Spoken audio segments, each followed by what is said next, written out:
Hey, wordy conversationalists. Wow, it's been a week since I have done a video, and to be honest, I wasn't even keeping up with watching the videos for the last week. Um, this summer has just been super busy, and Katie, I can totally relate. Oh, hand.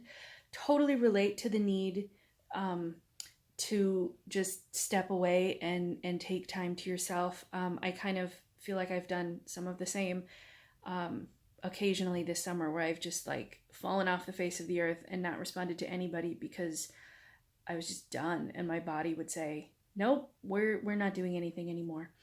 So I hope you give yourself time to recharge your batteries and know that we will still be here when you come back.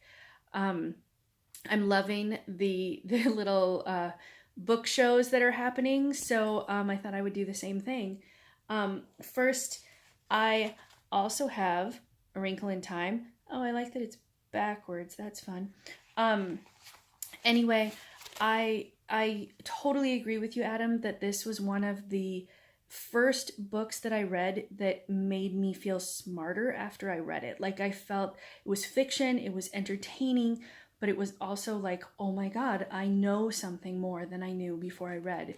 And I was actually looking, I was looking it up this section that I think of often um, when they're trying to save their father, and Charles realizes that all he needs to do is just rearrange the atoms within these objects that are in their way, and then he can get through them. And the whole concept of of matter being made up mostly of space, and that space could be rearranged um, to allow passage is just something that has stuck in my brain forever and ever, and I still think about that. And occasionally I'm like, ooh, I need to be careful so that I don't like fall through the floor or whatever. So yes, excellent book, and I loved the whole series. It was one of those ones that I read a lot when I was a kid. um, I have a copy of Jack London's Call of the Wild and White Fang. These two books were assigned to me one year when I was in high school, and we went on a family vacation, and I missed like a week of school. And it was amazing because it was one of the first times I got to read a book that had been assigned by a teacher and didn't have to like wait for the rest of the class to catch up or to go along, or I didn't have to like listen to some, the students in my class like take turns reading paragraphs of it, which is torture, and I absolutely hated it when I was a kid. So I got to read them as fast as I wanted to, and then all I had to do was answer some questions, and I thought that was the greatest thing. So it was one of those like, oh right, reading is not a chore, it's for fun reminders that I got when I was in high school. I spent a lot of my time as a kid reading Sherlock Holmes, Sir Arthur Conan Doyle. Um, I just love these old mysteries. Sherlock Holmes, Agatha Christie, Poirot, all of those that style of mystery is like in my blood. It was the staple when I was a kid, um, and I think a lot of that. I think a lot of that feel kind of comes through on some of my more suspenseful stories. I also, unfortunately, being in Minnesota right now, I don't have some of my favorite books there in Texas. I have several collections of Victorian ghost stories that I would also read. I really liked that kind of old English style, I guess. I still do. I still watch a lot of English mysteries. Um, but I think that style also comes through in a lot of my writing. When I go supernatural, I tend to go supernatural like old Victorian ghost stories. Um, I as a fan of the short story, I aspire to be Ray Bradbury. Okay, wait. Let me take that back. I don't want to be Ray Bradbury. I want to write like Ray Bradbury. Um, And The Illustrated Man is one of my all-time favorite collections of short stories.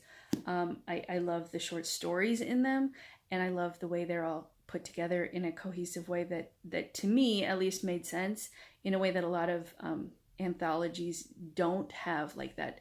You know, there's always kind of a forced thread between them. This didn't feel forced. It felt very interesting and unique to me. Um, I like a lot of his other stuff too. Uh, you know, his book length stories, and his other collections too. But The Illustrated Man has always been my favorite. Um, and then, just like Adam and Eric were saying, Stephen King's Dark Tower series is great. But my favorite from Stephen King, which is saying a lot because I've read like everything he's written, and I definitely have a Stephen King influence in my style, is The Stand. I have read The Stand probably 6 or 7 times, cover to cover in my life. I love it. There's just so much to it. It's this epic good and evil story, and it's the real place where we get to learn about Randall Flagg and that ultimate bad guy. I think a lot of my evil characters are really just variations on Randall Flagg. Don't tell Stephen King. I also love everything in the Dark Tower series, though, and anything basically connected to Derry, Maine in any way, which is most of his collection. There are, of course, so many other books that I could talk about that have molded me into the person I am, and the writer that I am, and the reader that I am. But those are some of my real favorites, the ones that have stuck with me for a long time.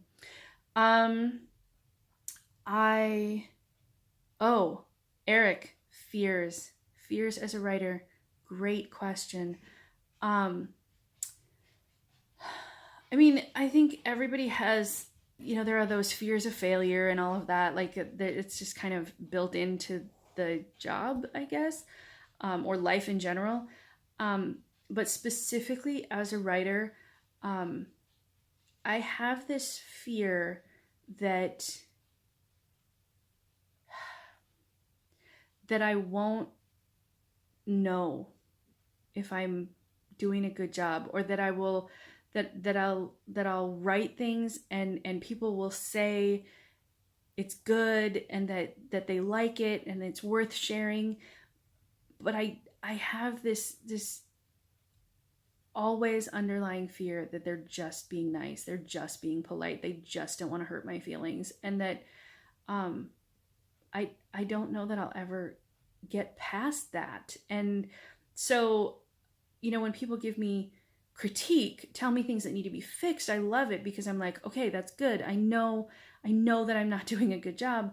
I know that there's something that I can fix, and I like being told I can fix something. And when people tell me the things they like about it, I get very uncomfortable, because I'm like, but what if they're just trying to find something to say? Which is really not fair to my beta readers or the people who give me feedback, but it's just that constant fear in the back of my head. There are, of course, lots of other fears, but that's the one that comes to mind right away. I really hope that we see some videos. I know summer is a really busy time. I would really like to hear where everybody's at and what you're doing, and get to see your faces, because I miss you guys. All right, super long video. Sorry. I will try to get back more often so that I'm not doing 10-minute videos. All right, love you guys. Bye.